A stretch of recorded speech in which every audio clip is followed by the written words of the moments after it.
2021 সালের নভেম্বরে বেসরকারি অর্থায়নে যশোর জেনারেল হাসপাতালে 10 শয্যার একটি আইসিইউ ইউনিট চালু করা হয়। 2023 সালে সরকারি অর্থায়নে হাসপাতালের করোনারি কেয়ার ইউনিটের চতুর্থ তলায় নতুন করে 10 শয্যার আইসিইউ ও 10 শয্যার আইসোলেশন ইউনিট প্রস্তুত করা হয়।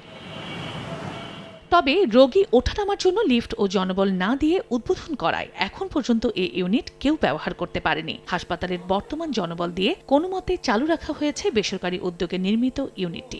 সরকারিভাবে আমাদের সদর হাসপাতালে 20 বেডের আইসিইউ যন্ত্রপাতি অলরেডি চলে এসেছে, কিন্তু জনবল এবং বরাদ্দ না থাকার কারণে আমাদের আইসিইউ চালু করা সম্ভব হয় না।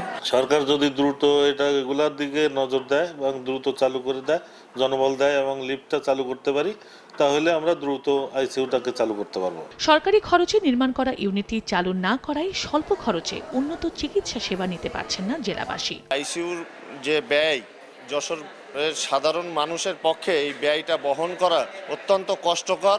লিফটের যে জটিলতাটা সেটা দ্রুত যদি নিরসন করা হয় সেক্ষেত্রে আইসিইউ সেবাটা পাবে এবং জনগণ উপকৃত হবে। হাসপাতালের তত্ত্বাবধায়ক জানান, আইসিইউ ইউনিটটি চালু করতে লিফট সহ 70 জন চিকিৎসক, নার্স ও কর্মচারী প্রয়োজন। 10 বেডের আইসিইউ প্লাস 20 বেডের আইসোলেশনের জন্য নার্স, ডাক্তার এবং সাপোর্ট স্টাফ নিয়ে প্রায় 70 জন জনবল লাগবে। অতখানি জনবল আমাদের হাসপাতালে নাই।